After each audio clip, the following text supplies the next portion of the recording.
whatever is comfortable, I take the last seat.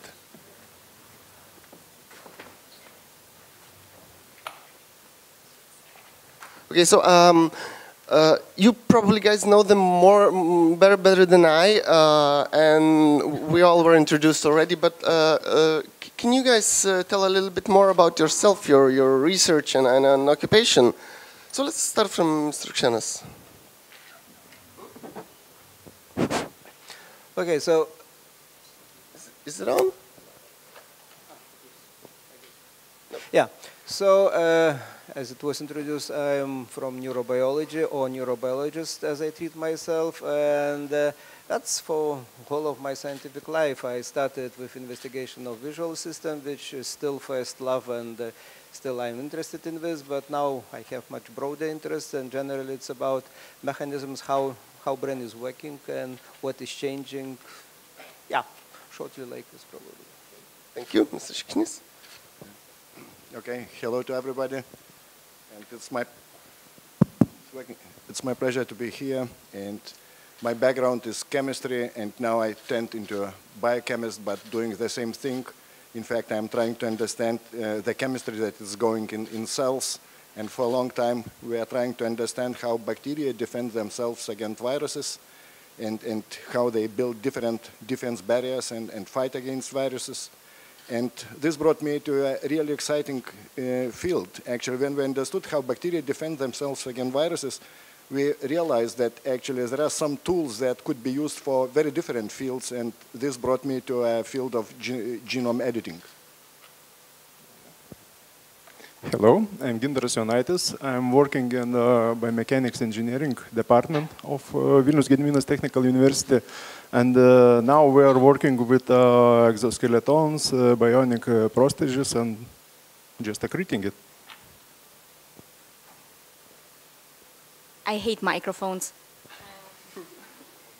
Well, it is working. Hello, everyone. My name is Yevgenia Vienashindita, and the main difference between these smart people and me is that I am trying to understand what they are trying to understand. So I am a lawyer, and I'm trying to understand some things so I can put it on paper and make things work. My background is I'm a PhD at law, and my practice, my major is life science law, so I'm a life science lawyer. So basically what I do, I work with big pharma, I work with healthcare sector, and I'm very curious about all life science issues so that I can have my input and help you guys to do your work. Okay, that's great. Let's kick this off. What are the current capabilities of human modification? Let's just answer it from the field of your interest. Let's start from Mr. Kšenas and Jonaitis, because exoskeletons and cybernetics sound cool. So. Guys, I have seen like many different bionic prosthetics, mostly on internet, but they're like, you know, the high-end ones with servo motors, like the simple ones with wires, hooks, like the one with the fixed part and interchangeable parts. So why are there so many types of them, and what are the differences and what are the best? Because the top-notch prosthetics are probably still too expensive for most, right?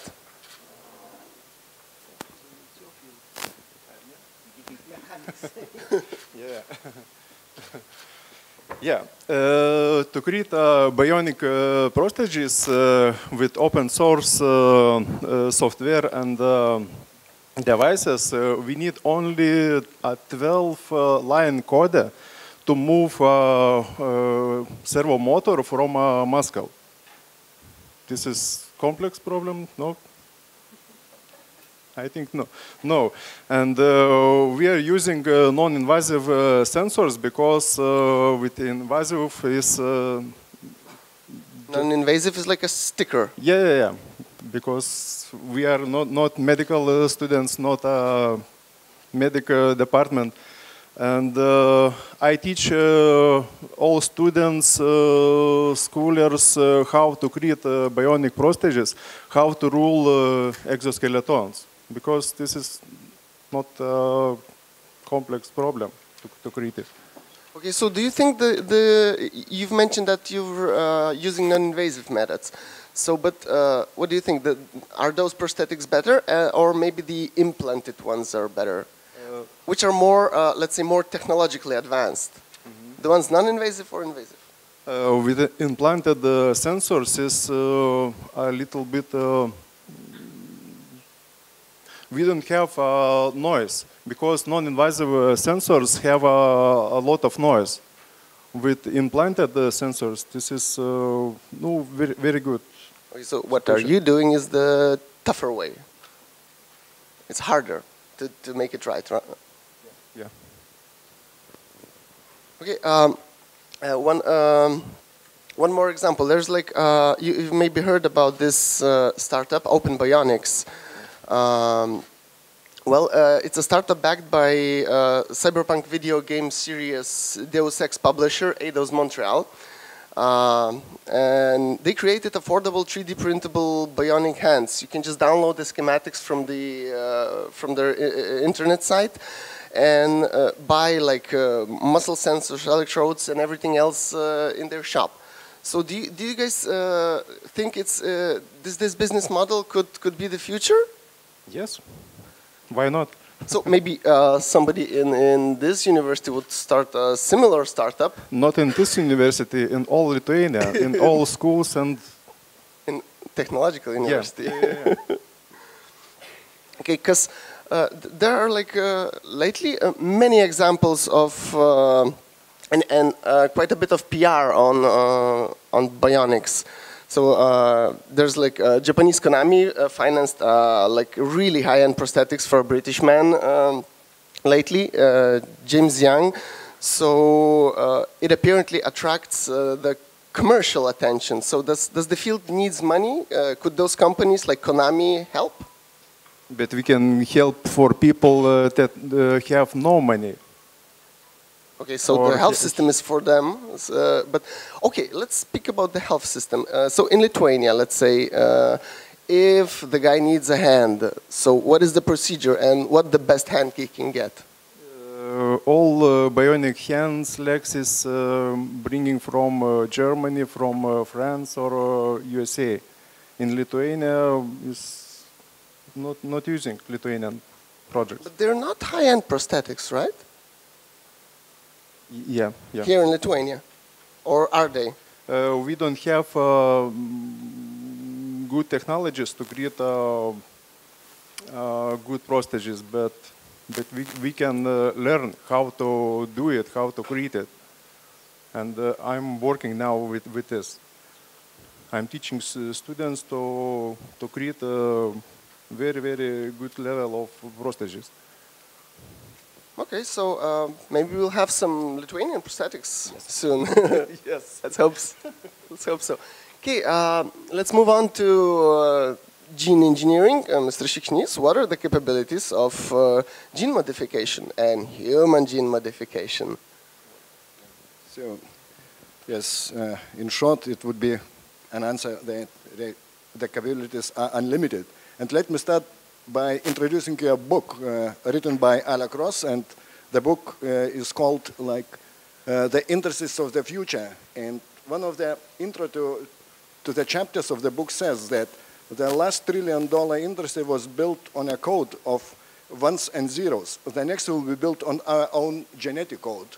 So actually it says that the future lies probably in exploration and of our genetic code. And now actually there are new capabilities in the field that allows you not only to read the genetic code, and I realize that you still remember when we had these CDs that were only readable, and it was a kind of a revolution when we got this read and write possibility in CDs. And actually, until recently, we had this possibility to read our genomes and actually find mistakes that probably cause hereditary disease. But now we have the possibility also to correct these mistakes or rewrite our genomes, and this opens really huge possibilities. But can we rewrite genomes in grown-up organisms or, let's say, in unborn organisms? Yeah, so when we are speaking about genome editing, we should actually clearly say that there are 3 different general fields. Let's say genome editing for basic research, when we are trying to understand actually the fundamental mechanism within the cell. So then the gene editing in somatic cells, and then actually the final is gene editing in embryo cells. So this is important to point out. Okay, I've seen the program and there's a lot of science today, so let's make it a little less science in this panel discussion. So in scale of 1 to 10, how close are we to engineering humans? No, so in principle, we have tools and possibilities to do engineering, and the question is, do we need it? Yep, okay. That's a good place to move to Ms. Žindytė. What are the current laws regarding human modification? Can we conduct a research on that, on prosthetics, on gene editing? Well, the question, I think that was put very clearly. Do we need to have a research on this? And this is where we start with. So currently, there are no strict rules about should we have a modified human or should we not, from legal perspective. What we have restrictions and laws and regulations and requirements what is need to be met in order to have a research, so that the research will be approved by the competent authorities and so on. So accordingly, today, for example, in Lithuania, we do have the Committee for Bioethics, and they decide on the approval for the biomedical research. And this system works worldwide. Of course, we can speak about this. It's not that long ago that we started speaking about the gene modifications and about possibilities of creating a human being on cyborgs and so on. That's why the laws are not that old, I would say, and we don't have a lot of practice in that. The main problem in legal sphere in this area is that the dynamics of gene modifications and science is so fast that the legal regulations cannot actually adopt and keep up with the pace. So currently the situation is like this, that we have international principles, let's say, and states from one state to another, they try to get along with those principles, so they implement the principles in their national laws.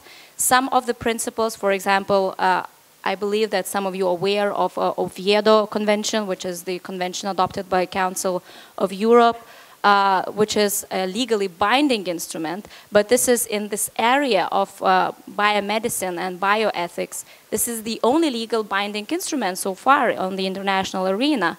So what makes it a problem is that there are no unified rules. So in order to answer to your question, are we allowed to or not, there is no strict rule on this.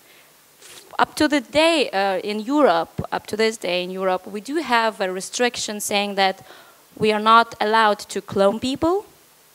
We are not allowed to modify genomes which will introduce modification to descendants. So that means that offsprings cannot have any modified genes. But this is so far what comes to the gene modifications. When we go to, let's say, the US system, they are not part of European Council, so this legal instrument is not binding upon them. So what that means that they have their own regulation, they have their federal rules. So far, according to my knowledge, is that they do have certain restrictions with respect to germline modifications, but not that strict regulation with respect to somatic gene modifications. So this is, again, like I said, it's a very difficult question to answer. If you ask in Lithuania what would be the possibilities to modify genes, I would say that currently we do have a law which is implemented on the national level, which states that gene modification is allowed only for the purpose of preventive, for the prevention, what else, the therapeutic prevention and diagnostics. So these are the scope, or this is the limits where we are allowed to go into gene modification. And again, another condition upon this is that this gene modification will not introduce modifications in the genome of descendants. So far in Lithuania, this is the regulation.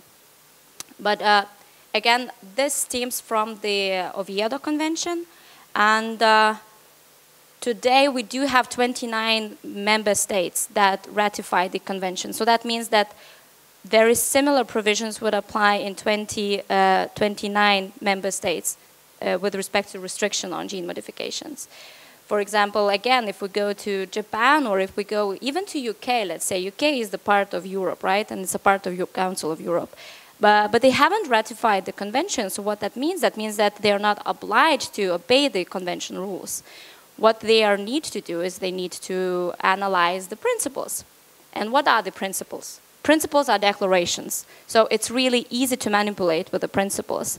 Somebody declared that, well, it is forbidden to interact with, let's say, the genome because of the possibilities of modifications that would go to further descendants. However, well, you know, it's just a declaration. So yes, we do understand, yes, we do respect, but there is also on the other side, we have the, let's call it genetic identity.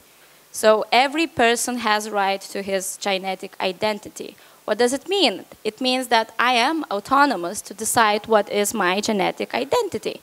And then on the other hand, I do have genetic integrity or the genome integrity, which is a collective genome approach. So this is the balance between individual rights and the collective rights. And currently I see from the legal point of view that we do have a discussion because this not only raises the questions of technical capabilities, which as we see it's really progressing, but it also raises the questions of morals, religion, of self-realization, and also of the unknown.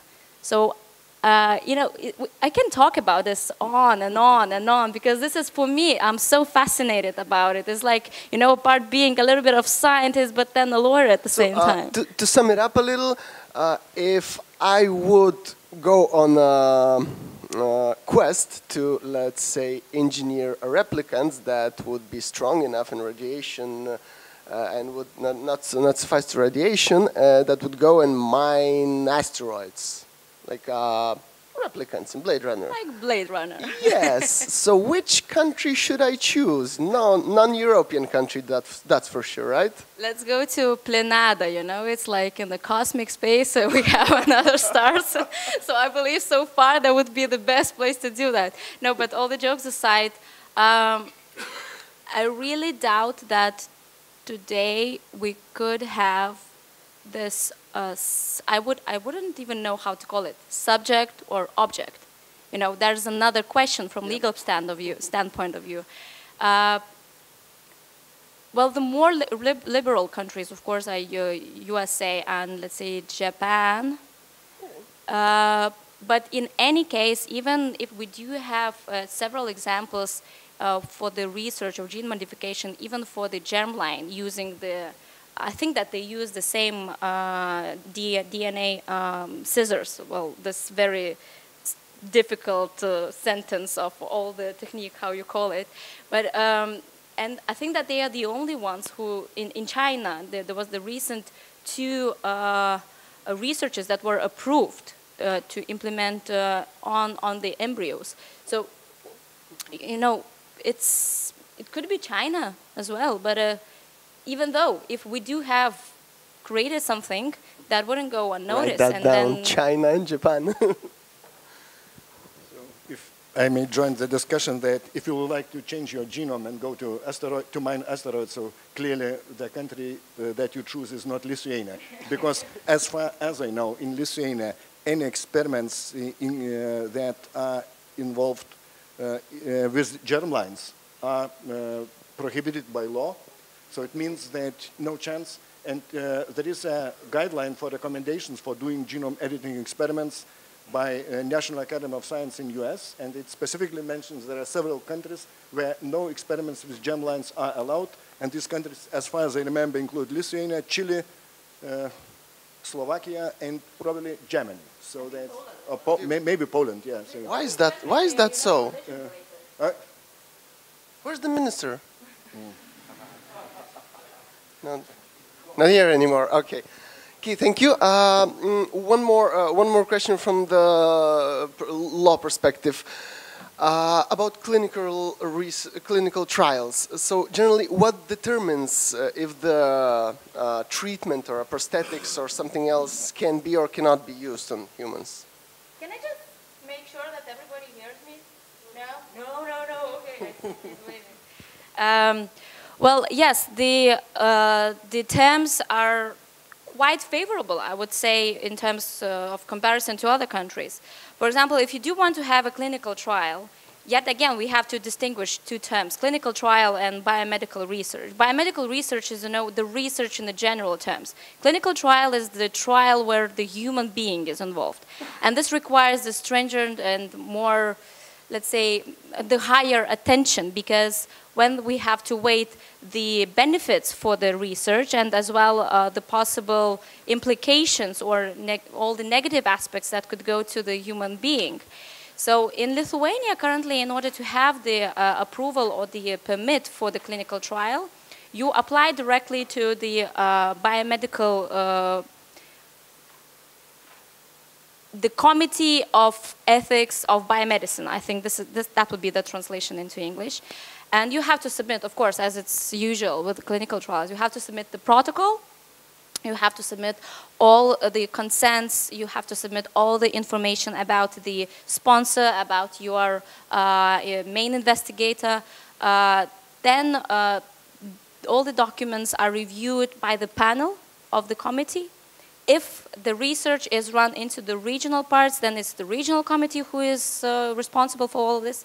If it is on the several centers, investigational centers, or if it's, let's say, in Vilnius, that would be the National Committee for Biomedical Researches, and they would analyze, besides of the legal requirements, whether you're compliant with all the documents or do you have all the forms filled in, but they will also look into the ethical part of the research. And like the professor mentioned, yes, in Lithuania we are not allowed to make any researches that include germline gene modification. But this is not because Lithuania decided so, but this is because we decided to ratify a convention which forbids to do that. And this is the legal part where it comes in. So it's the most complicated part, even more complicated than gene editing. It depends. If we say, if we look at the UK, for example, right? UK have not ratified this convention, and that means that they can have their own laws, but at the same time they can also feel the pressure from the society. Well, what is law? We can go very deep philosophically. What is law? Let's not elaborate philosophically on that. If we do have international conventions that are binding upon us, like for example in Lithuania we do have this binding international convention, so that means that we also have to implement it into the national laws. And to come to the question about the clinical trials, well, apart all of the documentation that needs to be submitted to the committee, there is actually not that long deadline. It is 60 days, 60 calendar days for decision to be adopted. Well, it can prolong until 90 if the medical device is involved. But still, nevertheless, if we compare, I think even in China, to get the approval for medical research, you will have to wait around 110 days as an approximate. So it's not that bad if we compare, the system. Okay, thank you. You want to do that? Because I do have a question. I do have a question for you. Yeah, so maybe I can add something. We are very focused on regulation, but actually genome editing is a new technology, and usually new technologies comes with own set of benefits and risks. And an important thing is just to find a way how to balance these potential benefits against risks, and actually how to govern these technologies. But actually I would be afraid that actually regulation should not close the door for scientists to do research and advance the science. And I don't think scientists should wait, because governments and laws are already, they're like always too late. Let's say the driverless cars, right? They're already here, but the laws are not. So in every field, the government is late. It's always easy to say no, but actually I think that it's much more important just to start discussion and find the solutions that benefits both sides, both society and government. Okay, so you mean it's an ethical thing that now there's no determination between did we go too far or not, right? Yes. So So in scientists, principle, we can go far, but the question: do we need to go, and how far we can go? so scientists need to self-govern somehow, right? Not to overdo, not to go rogue. No, actually, actually, what we call it, science responsive, respond to what they are doing, so they respond to their consequences and they understand their consequences. Okay, thank you. I'd like to go back a little bit to the subject of bionics. So, Mr. Rukšėnas and Mr. Jonaitis, again, could you guys tell us how to attach a bionic prosthesis and how to make one move? I think there are like quite a few different methods. Well, if it's, I can tell something about not movements probably, yeah? Because from neurobiological point of view, prosthesis which should be or might be implemented mostly points to, say, vision prosthesis, auditory. I mean, it's something about brain and sensory. So here you have to implement and pretty hardly, down to retina or down to the bone. But talking about movements, what I want to add, I agree completely what colleague is saying, but from my point of view, what is important and what is very challenging to transfer commands from brain to these mechanical devices, to these bionics. Because I think this is a very critical point. Technologically, to make these exoskeletons, as you pointed, in schools you can do it, and with 3D printers, as you mentioned. So technically, it looks like it's just a matter of improvement. But here we have obstacle, which means that we have to decode how these potentials going in the brain, how do they transform into movement. And if we pass it, it would be tremendous progress. Okay, so how good we are at that? I mean, from 1 to 10 scale. I mean, can I have a camera implanted? Yeah. And it's going to be good? I would say it depends whether you are optimistic or pessimistic. I'm optimistic. Okay. Really? I'm not so optimistic, so it's not hopeless, I would put it this way. It's in progress, so I would, to be on safe side, I would say 3.5, something like this. That's not a lot. Yeah, but comparing to 0, it's a lot. True that, I mean, some time ago it was pure 0, so I want to be optimistic, pointing that this is in growing direction. It's improving. It's not as improving, not as fast as we would like. And once again, I want to add from my side, from neurobiological side, it was discussion about genome editing. But almost the same set of issues applies to neuro questions. And here is the main question, how far we can go. It applies to the same question of decoding motor commands. Because if we decode completely efficiently these commands, next step would be to read your thoughts. And here we have very non-trivial question. Initially, most probably would like how fun it would be to read, but if it turns to you personally, would you like that your thoughts would be read? Okay, so governments and all the Googles would just love to hack into your brain. Yeah, military. Yeah, it's a lot. So I want just to point that it's much broader issue in my understanding, and its legal aspects, they are very important for sure, but in my understanding, these moral issues, I mean, how far we can go still to be human beings. And what is the difference between human being and keyboard? How much should be changed that definition would be changed? That's not so simple. Okay, so are you guys looking into subjects like, let's say, implanting a camera instead of an eye and putting a firewall or antivirus on it? Or it's not that, it's too early for that? I would say. Or have you thought about it? Yeah, I would say it's too early.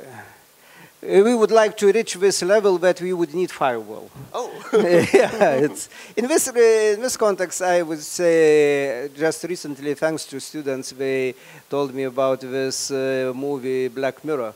Probably that's a good so I like it very much because it's mostly about these things which I tell. So that's, yeah, it's something to think about. But you know what?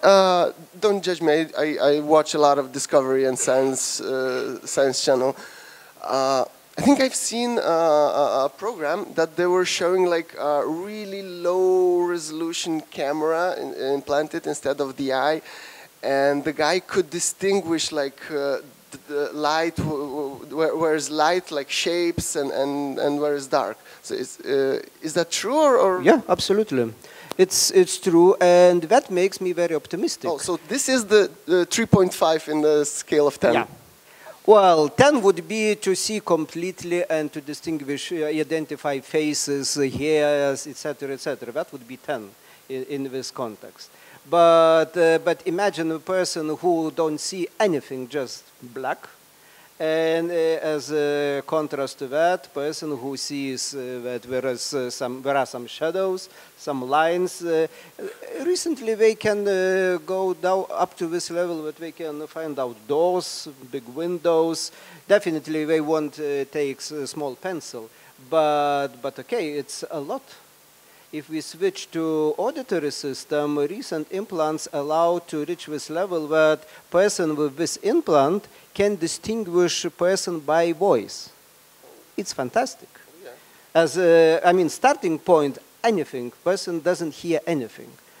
But real life is that to reach this level, you need hard training every day for 3 years, at least. So this means you need to be patient. Not only you, your trainer must be patient, but technologies exist, and this is very optimistic. Okay, so how about controlling like different implants? Let's say you have a bionic hand, an eye, an ear. So would you need some sort of an implant, a chip in your brain? It's called neural processor in cyberpunk universe, but it doesn't exist in the real life. Yeah. So far, most of these things, sensory prostheses, they are quite independent. You just implant and it works. It's quite easy, technically, quite easy to control it remotely. New technologies allows it. Coming back to what to question I raised, how far can we go changing human being to say that, okay, this is not anymore human being, it's keyboard. Yes. So why I repeat this, because if we change a lot in human beings, say we change eyes, we change ears, we change knees, muscles, etc., etc., and the increasing number of these changes would require coordination of all these implants. And here question comes, where from this coordination comes? From outside by some keyboard, or it would be implanted chip, which will be operating inside. So historically, I would say initially it would be outside because it's much easier, it's not restricted by space, etc. When it will be compact, it will be implanted, but here we'll have a lot of moral questions. I actually have a cyborg granny. She has this little thingy you put in the ear that enhances her hearing, and she has a heart pump. Speaking about hearts, can we somehow make those or make devices that compensate for hearts? I mean, we can have them, but like a big and clunky ones. I speak about the implanted ones. Okay, it's not neuro, but since it's from physiology, which I believe I understand, but I can comment on that. Yeah, it is. It's we are changing a lot, and I mean, cardiosurgeons, they are excellent in that, and we are happy that Lithuanian cardiosurgeons are very strong in that. So it's yeah, we have these artificial hearts, and definitely they are improving. But artificial, you mean mechanical? Yeah, absolutely. Not printed. Yeah, but next step would be 3D printer and to make a kind of frame, mechanical frame, which would be filled in with cells. And I believe that it's not so far future. Okay, yes. Vladas Bumelis, you probably know him. He's chief of Biotech Pharma. A year or two ago, he said that he got a big investment, like 200 millions, and he's building a factory. And he said, like in 2030, more or less, he'll be able to print cells, print organs. What do you make of it? Is the date right? Well, I must say, frankly, I'm quite pessimistic in this question. Why? I can tell, because this 3D printer, it's fine. Everything is okay, but I think that I understand a bit about physiology, about cell biology. And as far as I know how complicated the cell is. So, I mean, to construct cell, to print cell, a live cell, maybe it's my limitation, but I can say, frankly, I'm quite pessimistic. Please elaborate, guys, because I've seen veins being printed, so... Yeah. Actually, I would like to say that this is a field where genome editing can contribute. And now, a couple of days on a TV, it was a debate moderated by Jakelaitis, and discussion was actually, should everyone Lithuanian just be obligatory, should obligatory give his organs for transplantation? And actually, this doesn't look like a problem for me, because actually there is another development in the field that actually people are trying to grow organs for transplantation in animals, for example, in pigs. And these organs will be compatible with humans. So that could solve this problem completely. And actually, it's not a 3D printing. It's actually changing genome. Yeah, changing genomes of pigs in that way that their organs would be compatible with human immune system. Okay, so this it's like easier than just printing human cells, right? Yeah, probably it's easier because you do not start from scratch. Yeah. It's much easier. Okay, one more question about sorry, about prosthetics. Let's move to Mr. Jonaitis. You've mentioned that you're using non-invasive methods to attach prosthetics. So how good are those prosthetics that can, let's say you have this sticker and that it transmits your muscle signal to the motors. So how good are them? Can you tie a shoelace with that prosthetics, let's say? Today we have different disabilities and different activity of by signals. Please elaborate. Yeah, and different places of their connection, because have no hand, all maybe leg, and this affect the design and management of bionic prostheses. So. Can you name, let's say, can you in short just present how to attach a prosthetics, let's say, here? What are the steps? What do you do? I'm taking a sensor and taking just on the hand where is a signal. Okay, well, and that's it? I'm measuring where is a signal. Because some hands, some disabilities do not have activity of electrical signal. Mm-hmm. And we must search where is this place from know how to take good signal. Okay, so if we have signal in the leg, we can go to side of maybe. If we cannot work with AMG, we can work with EEG, with brain signals. Okay, so we're just looking for a good signal in all system of human body. Okay, and what are the obstacles? What makes this signal wrong, let's say, or not clear? We have different methods how to look to good signal. Is methodic. We're thinking about hand, yeah, and we are thinking about making movement, yeah. If you have good signal in the leg or in the brain, we taking it and working with it. Okay, so you can put this electrode like on the hand or on the head. Okay. Just a few numbers about this to understand why it is so complicated from biological side. If we talk about EMG, I decode, it's electromyography, recording signals from muscles. We talk about potentials, amplitude of which is in the range of millivolts, millivolts or tenths of millivolts. If we go to EEG, electroencephalography, recording from brain, here we talk about microvolts. Well, but let's say even microvolts, that's challenging to record.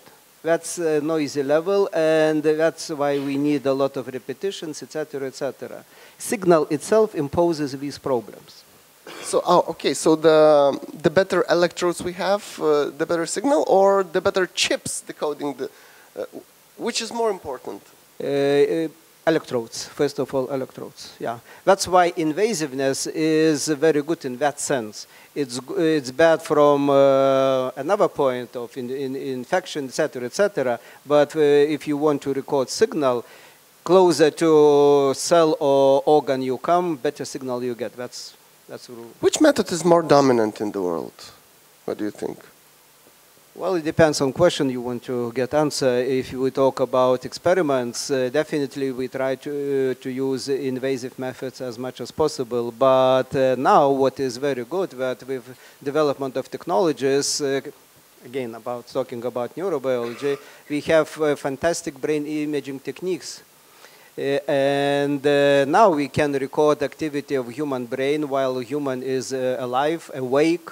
You can talk to a person, you can ask to do something, and at the same time you can record activity of brain. That's amazing, and that opens a lot of new horizons.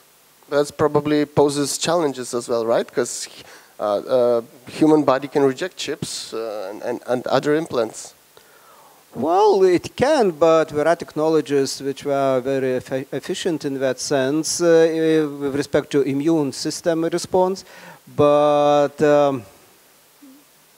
yeah, but main point is that once again that now we switch, which is philosophical question probably, that most of data so far we have about the human body from physiological point, it came from experiments with animals, on animals. Now it's a big change that more and more data we collect from human beings. And that changes a lot in understanding how human body works, including brain. So about the rejection, is the chance big for human body to reject, let's say, a chip or an implanted electrode? I wouldn't say no. I would say no, because we have a lot of examples. Okay, even... So these days it's quite as simple. I can tell you a real example from experiments, electrophysiological experiments. We implant electrodes into the rat brain, and it can live with at least half a year with that electrode. That's a lot. That's amazing. I've seen the discovery again. I've seen like they control a cockroach through a maze with the electrodes. That's great. That works. Let's not do that with humans. Well, we used to do it. That's a question again. Whether would you like you would like to be with cockroach? So to... Nope. Okay, so let's talk a little bit about the future. So what do you think is the future of human augmentation? Is it just compensating for limbs or something else? Well, about limbs and I would say mechanical part, I would be very optimistic. It's really very progressive and very impressive what is going on. But once again, turning to neuro question, here I'm not so optimistic because it's more complicated. One thing is it's very popular trend to stimulate brain activity, to become more and more clever, more cognitively efficient, etc., etc. And here is a question, because one school claims that the ability of brain is endless, meaning we can squeeze as much as we like, and alternative school claims that it has very hard limits, and that we already reached these limits. So which one do you believe in? Well, as I told, I'm not very optimistic, so First of all, we don't know how brain works. Okay, here are students, and this is not textbook text, but frankly, we don't know. So it's difficult to say about these limits, but from real life, what we witness now, with improvement of technologies during the last few decades, and what we have in parallel, geometrically increasing level of mental diseases. Depression, schizophrenia, etc., etc. I don't mention about neurodegenerative diseases, it's another story. But these so-called soft diseases were increasing. Who knows why, but one of explanations is that this is because of increasing psychological load of modern lifestyle. We are running, we are doing more and more, we are speeding up, etc., etc. And if our capabilities are limited, it experiences continuous stress, and that's one of schools, one of hypotheses. This is not the only one. But we can't deny it so easily. Okay. Okay, thank you. Mr. Shknis, other panelists, same question to you. So the future, is it only about helping people or enhancing them maybe? Regarding the genome editing, the current question is actually the focus on helping people. And when we talk about the enhancement, of course, the question is, when you say the enhancement, the next question comes up in my mind is what is normal? So then we have to define what is normal and the level from which we would like to enhance something. So that's an important question. Today we must talk about morality, because without this we can make something wrong. Wow, this goes really like pessimistic down. Yeah, a little bit. I'm more of an optimistical optimist, if that's possible to say. But yeah, crystal ball gazing is something what's really fascinating. We can think and discuss and, really have this kind of thoughts and discussions, and it's not working. Yes, and now this is working? Yes, this is working. Yeah, so you see, I am an optimist, so I even have some faith in microphones. But coming back to all those issues that you were telling, again, yes, this is where law steps in, because when we speak about law, there is a very close relationship with morals and ethics. And I don't think that we want to repeat the processes that we have after the Nuremberg tribunal, right?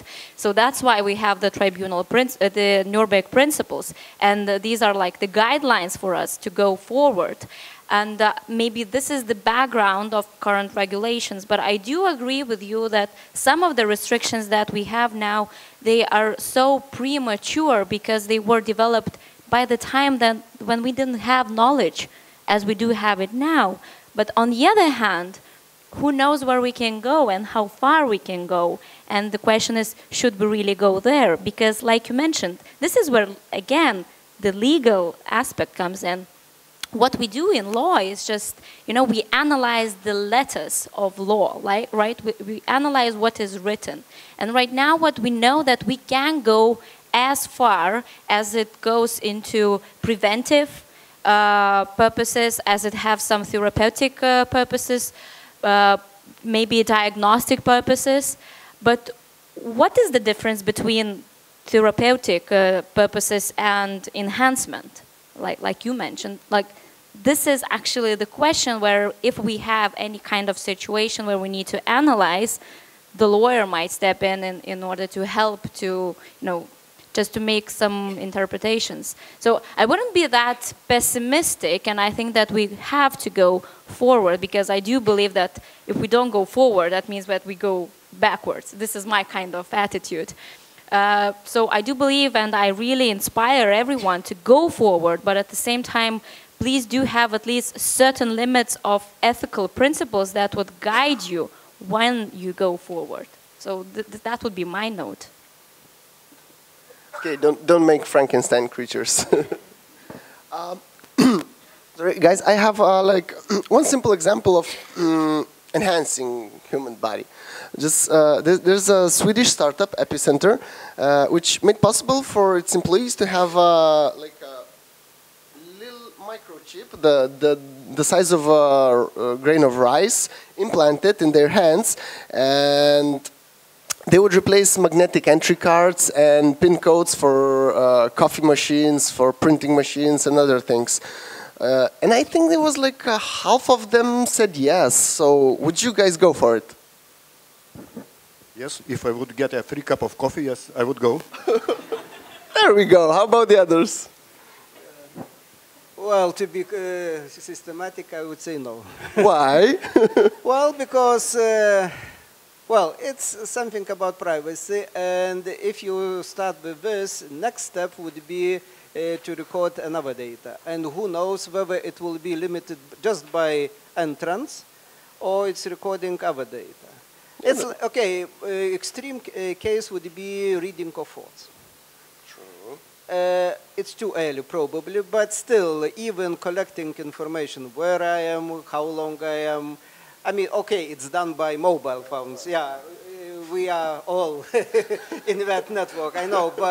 But to make it additionally, definitely my answer is not.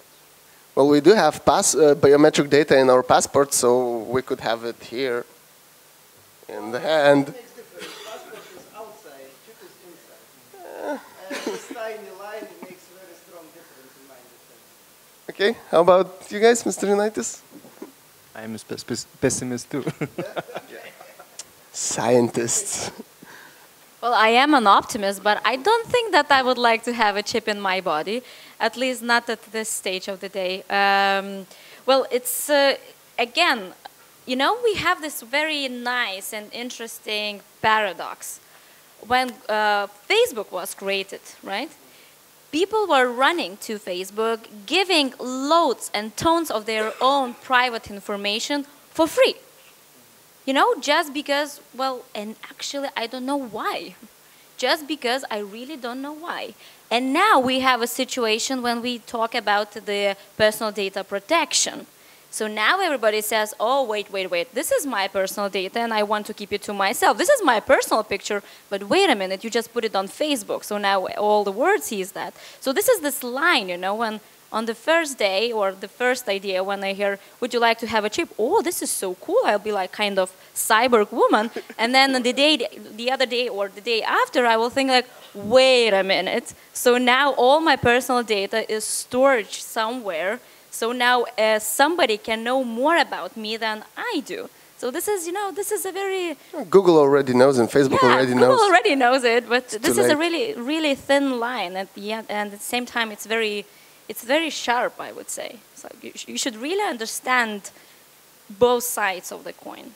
Okay, so don't put the mic...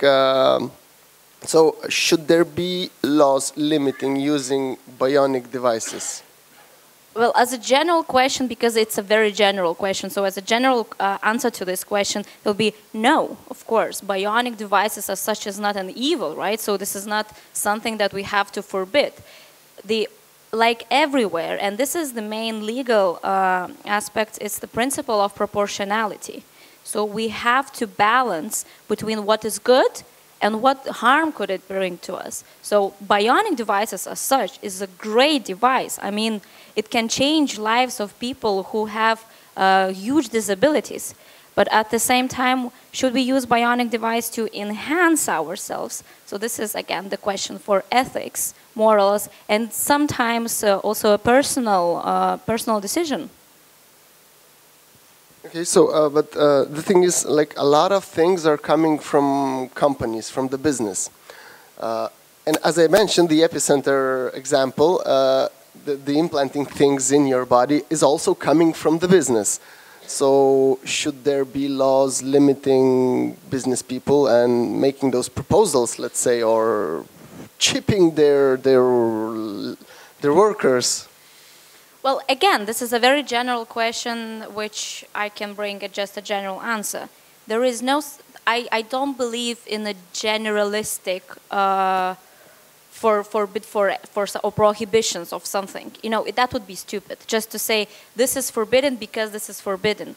So you really have to analyze why or what is the purpose, or where are we going to? So again, if we talk about businesses bringing their ideas, so what they make, it's like, you know, a brainstorm. So they think, okay, what can be cool? What can be cool? Oh, let's make chips. It's not just that they were sitting just like a table on the table like we do now, but they are scientists, so they do know things. So it's not just, you know, pops in their head. For some reasons, well, today with the friend of mine who is attending this conference, we were analyzing the bitcoins and, you know, all the fuzz about it. So again, you know, this is also another thing. Well, it does not involve a human being, and that's why it's not so sensitive.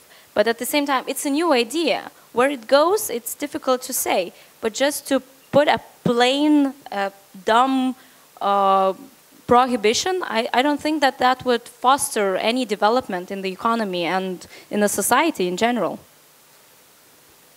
Sure. To this, that I would like to support your idea against generalization concerning implants, because one point is if you put implant for just getting in or taking coffee, a cup of coffee, but another point is if you implant chip which is monitoring your sugar level or something else. I mean, if it's for health purposes, if a person is suffering from diabetes or some other illnesses, that could be a very good option, that this implant could monitor continuously and inform ahead before something wrong happens. We say, another example, say epilepsy, severe epilepsy attacks, etc. So here should be quite clear the distinction between very medical, so to say, medical purposes and others in general. Okay, thank you. Yes, because they're actually researching those devices. I think Google is researching something to monitor your sugar levels. Okay, let's jump to genetic modification. So, what if we could prevent genetic diseases, eradicate them, and maybe enhance ourselves? Maybe we could have designer babies, if you will.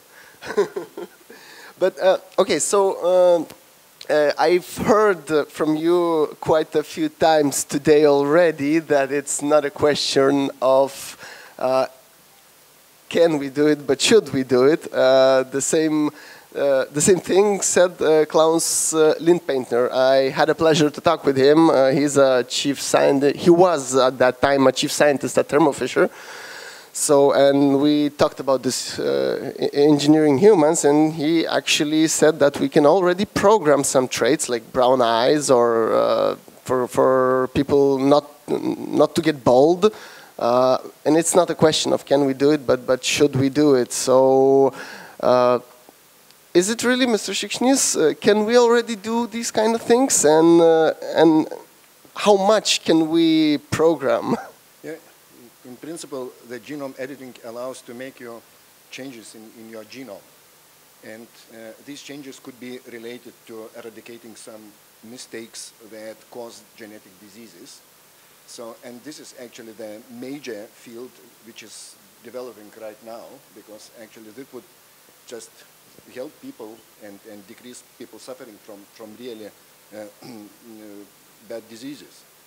But of course, the same technology could be used also, as you said, for other purposes, and this is the question and actually the hot debate in the field. So can you elaborate a little bit more on this? Let's say those traits, designer babies, if you will. What traits can we program right now into an unborn child? So yes, if we have clear understanding that this trait is related to a specific gene, so then you can probably try to engineer and change it. Mm-hmm. So that should be, in principle, possible. Yeah. But I mean, in general, what science can do, like today? If I would like to have a son. Not a daughter, a son, which will have brown eyes, will be like 2 meters tall, because I want him to play basketball. And let's say he should be a little bit smarter than the rest of kids. Can we do it? Or is it a science fiction yes, yet? So we are getting to a field like a doomsday scenario, and there is a book recently written by Suarez. So the book is called Change Agent. And actually it shows the world after 50 years when people were doing this genome editing on embryos, creating babies, designer babies, like people are going to the doctor and there is a checklist and you just check, you would like to smarter kid, taller kid, and more strength in your kid and so on.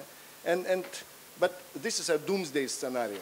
And I do not think that actually we should do with this all enhancements and changes until we do not understand the reasons why we are doing and what is the purpose. And actually I do not think whether your kid probably, when he will grow up and say, okay, maybe I didn't want this change that my father introduced. And this is the question that kids should answer, not you, about your kid. Because actually you're starting, what you are doing to, you are just starting to program your kid like you are programming your machine, but actually the kid is individual. Yeah. True. So those are ethical questions, but as far as I understand, we already know, the science already knows how to make those changes.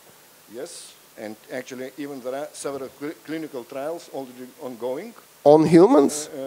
Yes, on wow. humans. Yeah. So, but actually these genome editing trials on humans are focused on eradicating some human disease, like experiments with blood diseases that cause blood cancers, and let's say other diseases that are related to liver diseases and so on.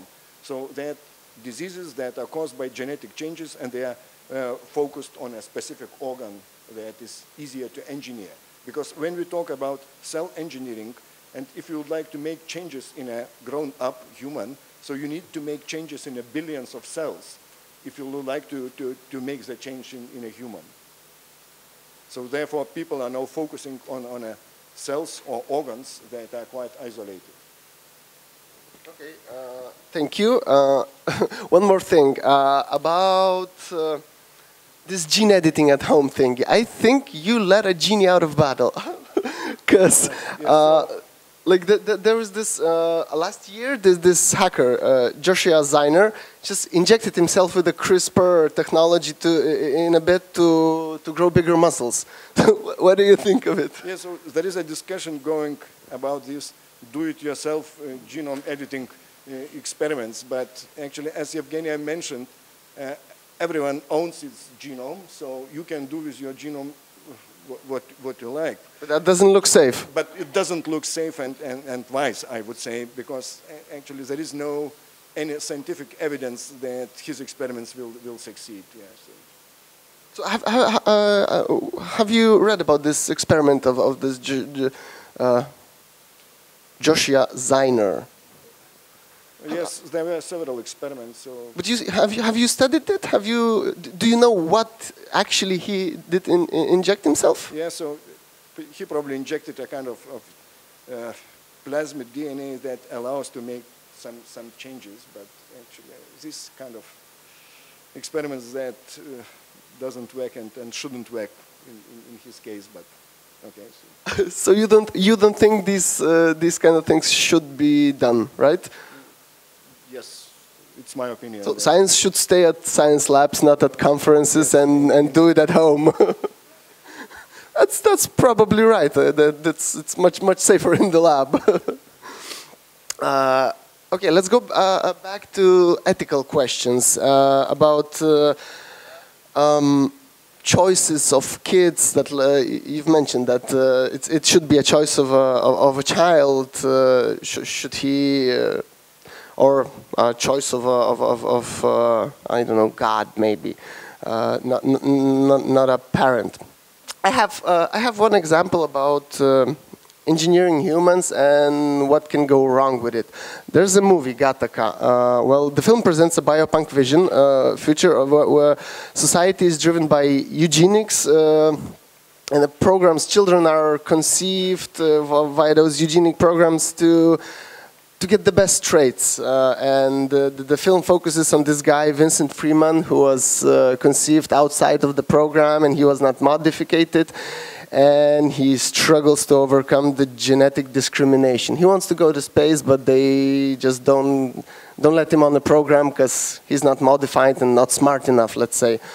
So you've already mentioned that those problems could arise. But maybe we won't be able to stop it anyway, right? Let's say we want to mine asteroids, so the robots could do it, or the engineered people could do it, like colonizing other planets, right?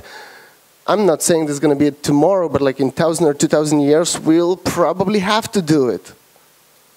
Yeah, but actually, can we avoid bioengineering humans and those kind of problems I've mentioned? This is an important line that we should discuss. Actually, when we are talking about engineering of humans and engineering of somatic cells, let's say changing human organs, so it's one thing. So when we are starting about embryo engineering, it's a different thing because we are changing the information that then will be distributed by other usual means, and we will have no way to reverse it back. So therefore, actually, this is the red line that we probably shouldn't cross at the moment. Okay, but do you think we can avoid it forever? Engineering humans, I mean. Actually, I think that it's a wise decision that is set by this National Academy of Science guidelines paper, that they're saying that for now it should be forbidden, but of course science and all things are developing and we should be... Yeah, and there's like Ms. Vinashindite said, it's not every country in the world abides by the same laws. There are like probably countries and scientists who think differently. So if one of them will like make a big progress, a jump in let's say human engineering, I'm pretty sure others will pick up soon as well. Yeah, but the same paper says that actually it's very important to keep an international coordination of laws and guidelines, because otherwise it will be kind of okay, so are they keeping it, Ms. Vinashindite, maybe? Well, you know, lawyers. It's difficult to say. I have to tell you, it's difficult to say. At this point of time, yes, we do have these general principles stating, and this stems from various instruments of laws, let's say, in general, binding and non-binding, soft law and really like legally imposing laws, that this is the limit where we shouldn't go forward and experiment and modify germlines with intention, you know, to introduce modification for desires, let's say. Currently, very, very strict line what we have today. Even we can talk about Lithuania, for example, or the Council of Europe. The prohibition is not to modify genes in order to have a kid and decide about the gender of the kid, unless there is medical implications showing that he is high in potential disease which is specified to that particular gender. So again, you see, we do have a norm, and we at the same time we have a kind of exception from the norm. And law and all the let's say understanding is ever and ever evolving. Who would have thought about the abortions or in vitro fertilization, or I don't know, the assisted suicides? It's, you know, it's the question that we do not have a consensus. We do have certain principles, but then the state, in terms of the context of its own social, religious, ethical background, it makes a decision. Because, you know, who are the states? States are the people. Well, at least this is supposed to be, right? So this is the democracy, and people choose the people that represent them and represent their morals and ethical attitude and what is good and what is wrong. And this is how it becomes, in a way, laws. What we do have a very strict approach nowadays is that and this is again from learning from our mistakes from the past, is that we do need to have a consent, right? So that wherever we deal with individual, there must be a consent as a starting point. Another point or another requirement is we do need to know as much information or provide as much information as is possible to a person who is subjected to the trial. And this is where it gets tricky, you know. What information can I deliver to the subject that is participating in the trial? Would he really understand everything that I'm trying to say? Or how should I present this information? This brings a lot of questions. And then again, sensitive subjects or vulnerable subjects that have mental conditions, or the kids, or let's say students, for example. By the way, students are considered as vulnerable subjects participating in the trials. Because why? Well, if the trial is conducted by my lecturer, let's say, and he says, well, you look fit. I see you have certain conditions that might work for my trial. Well, you know, I think that you should participate in my trial. So then the student thinks, oh yes, I will do that, because otherwise he will get a negative mark for me, or you know, he will make or impose something on me and affect me. So this is, in a way, it's a vulnerable person. And if I am a vulnerable person in one situation, doesn't mean that I am a vulnerable person in another situation. So no, there's so many conditions and preconditions that needs to be discussed before we adopt any international principles or international rules. Like, we do have starting points, like I mentioned, but again, manipulation of information is one of the biggest concerns nowadays, and we can start from wherever. It can go as deep as or as detailed as to any kind of information. We don't even need to go to this very advanced, you know, and therapy of genes. But let's say, okay, as we are in the science conference, right? The stem cells. Okay, so what do we know about the stem cells?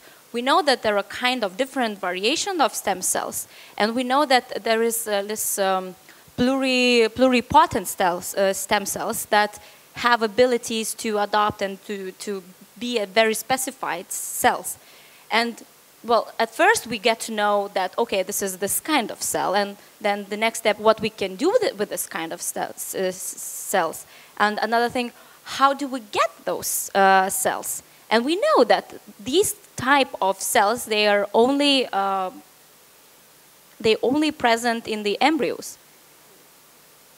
Well, at least to my knowledge. Well, we do have induced cells, but we also know that, at least again, as far as I know, that not all of the induced cells work in the same way as these embryo cells.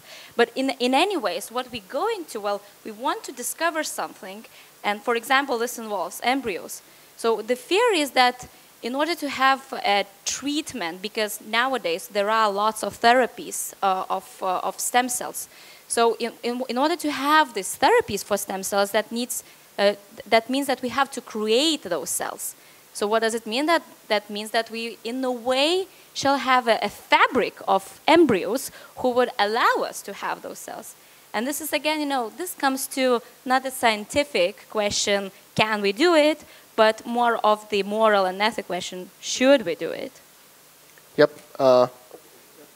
If we can add a bit another dimension to this issue, because I mean about coordination of legal issues. So far, most of the time we talked about coordination in EU, which is natural, and US. But as we know, world is not limited just to Europe and US. There are a lot of other countries which have very different views and very different legal systems and very different economical problems, let's put it this way. Ethical, yeah. So that's what I want to stress, that these are hot points, but another points, much broader geographically, they do exist. And what we have, okay, it's again from my field, from biomedical research. On one hand, in Europe, we are increasing legal requirements which have to be obeyed in order to run experiments with animals, which is understandable. That's fine. But one of drawbacks of that is that increases price of experiments. For example, for one primate, you need to have 14 square meters. Not every one of us has this space, be frankly, especially if we talk about students. For primate, you need to supply it. You need to put TV, etc., etc. That costs. And as a result is that primate research in Europe is closing down because it's unaffordable. And, but the research itself can't be closed. What is the solution? It's very simple. It's moved to third countries. Okay, it's, I don't say particular, but it's Africa, it's East Asia, Southeast Asian countries. And research is moving out where? Because it's counted that it's much easier to build a lab out there in this country and don't have any problems with these requirements, legal requirements, etc. So it's again moral question, but this is real life, and we have to be aware about this. Exactly. What Mr. Rukšėnas stated, that there are countries which abide different laws, different moral principles, and other things. So, and what Ms. Viena-Žindytė stated that,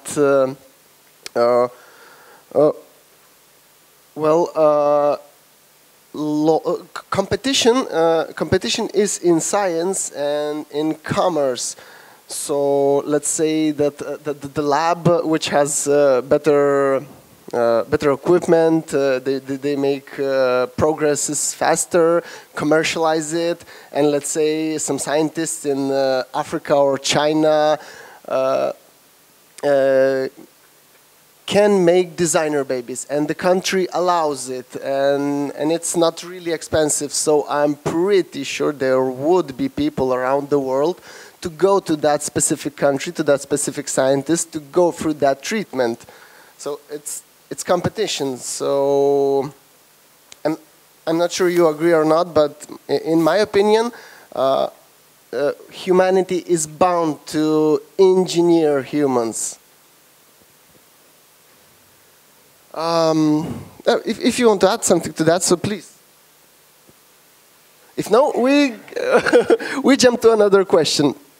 Environment. Well, we talked about physical and ethical limitations from human perspective, but what impact on environment could it all have? Engineering us, like humans, and other organisms.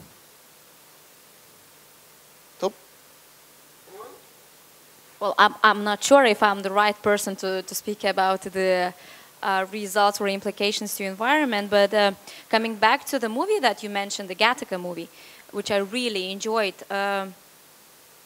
Indeed, well, you know, all the movies, what I like about it is that in a way when you look at it, you think, what if this is a documentary? I mean, if it's not imaginary. And every time I see that, this is Keanu Reeves staying just in front of me and saying there is only one truth that wasn't said in Matrix, is that this is a documentary. So this is, you know, this is what I'm thinking. And to answer to your question about the environment, this brings me to the Matrix, to Matrix, to the movie.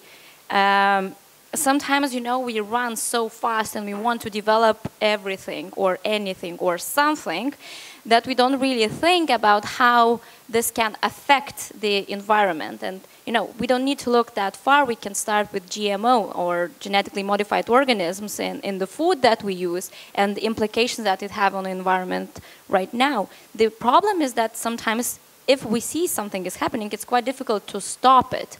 So, well, yes, we do understand that there will be effect on the environment. We do not yet know the exact effect. We can predict, but still it's quite difficult to predict their exact effect. But what scares me is like this fungus, you know, that they tend to adapt everywhere in any kind of environment and then in a way occupy all the land. This could happen with all the modifications. Who knows? Well, so far we know several diseases. Well, we do know a lot of diseases, but we know some diseases that could be affected by modifications. But maybe this would, I don't know, bring another virus, or it could mutate in the way that it's like in Matrix, you know. So like dangers are plenty. Yeah. Yes, again, so looks like Evgenia likes doomsday scenarios, but actually I'm old enough, just lived through several revolutions in science, and one of the revolutions that happened in my life was in the 80s, when actually genetically modified microorganisms or bacteria was introduced. And actually people at that time, they had exactly the same fears that we are having now, that these genetically modified microorganisms will be engineered in superbugs, and these superbugs spread, they kill us. So now we are 30 years behind it. So doomsday scenario didn't happen, so actually. And what developed in that field, actually, we used these genetically modified microorganisms to develop new drugs that help people, like interferon or other human insulin and so on. So I would stay on the optimistic side, and I would say that actually a doomsday scenario. Anyone else? Let's stay on optimistic side. Because I could rephrase the question, what did I meant by changing our environment and surroundings, actually meant that it would enable deep space travel. Well, engineered humans or organisms, human organisms, could actually help do that, because now it's impossible. It's not even cryogenics could help. Well, that's why we have a SpaceX project, right, an operation when the Roadster is floating somewhere in the cosmos. So who knows, maybe next one will be the cyborg floating around our planet. So again, well, I am optimistic, actually. And yet again, the innovation brings something new, and at the same time, it needs to be looked at with a precautionary principle. So we do need to understand that, okay, this might improve something, but what are the downside effects, or what are the possible implications? And this is maybe my approach towards everything. I like to analyze things. I like to see the problem and see all possible scenarios about it. What could be good, what could be bad, and then once you get to know what is the worst case scenario, then you're just ready for wherever it comes. Yeah, I agree absolutely with this precautionary principle, but it's not so simple in real life. I just want to add this, that it would be fantastic if it would work for 100%. One example, for example, if we take internet, which is every day, and we can't imagine our life without that, with this precautionary principle, it wouldn't be so optimistic, because right now everybody knows about that. But there is evidence growing up that we pay a lot for that. I mean, we as society, changes which are going in behavior and changes which are going in our brains, partly might be explained by internet. I don't expand on that, not to be very pessimistic once again, but just I wanted to present example that it's not so simple in many cases to foresee about possible outcomes of all these new things. Okay, thank you. Are you bored, guys, or not yet? A little bit sleepy. Okay, so we can wrap this up, and pretty much the last section of it. So, guys, how far science is, how far we are from achieving the ultimate dream of eradicating diseases, making us bigger, better, faster, stronger. Or, let me rephrase that again, how long till we be able to make replicants and $6 million men? Okay.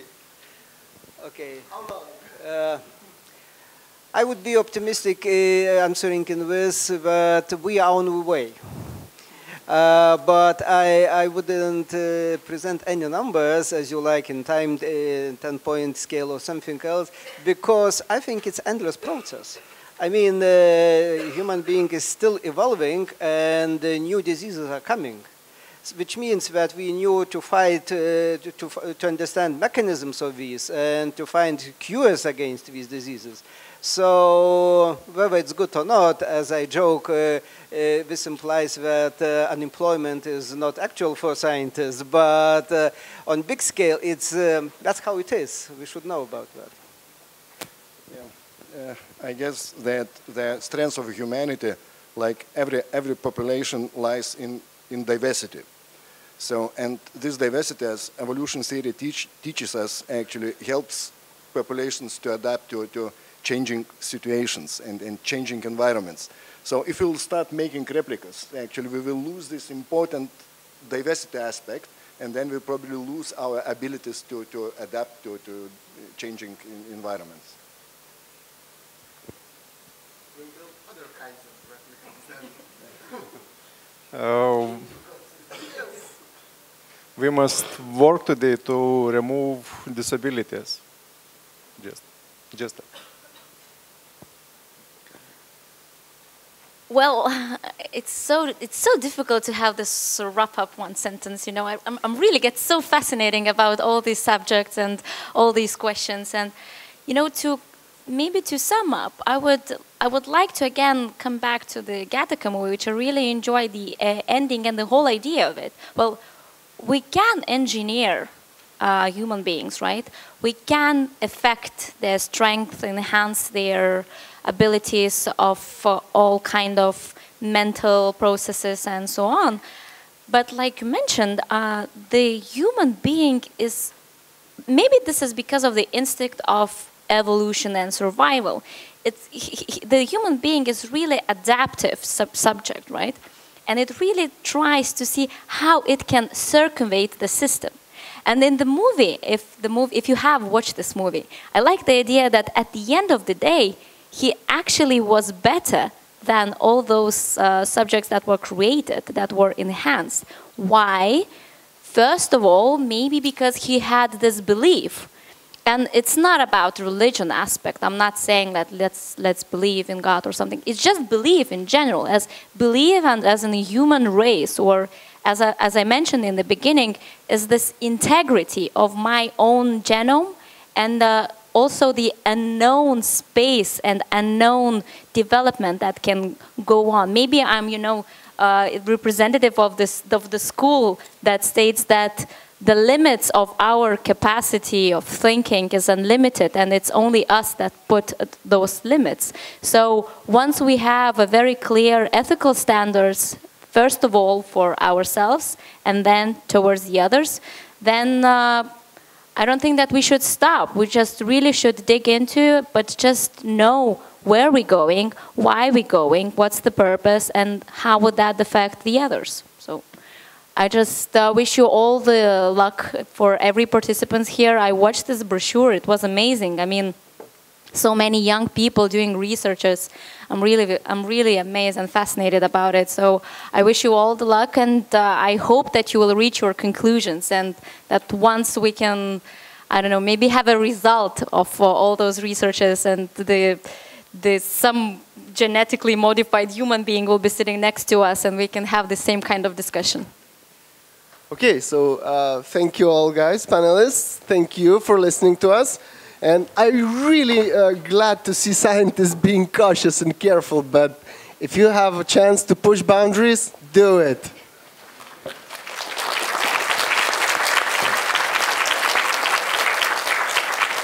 So, on behalf of all Coins team, I'd like to thank you once more for a very interesting and valuable discussion. And please don't run away just yet. We'd like to thank you from the whole Coins organizers. And as from me, so thank you, Gintautas Degutis.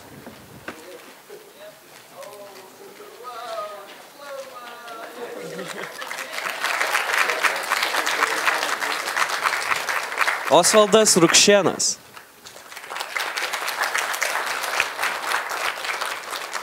Virginijus Šikšnys.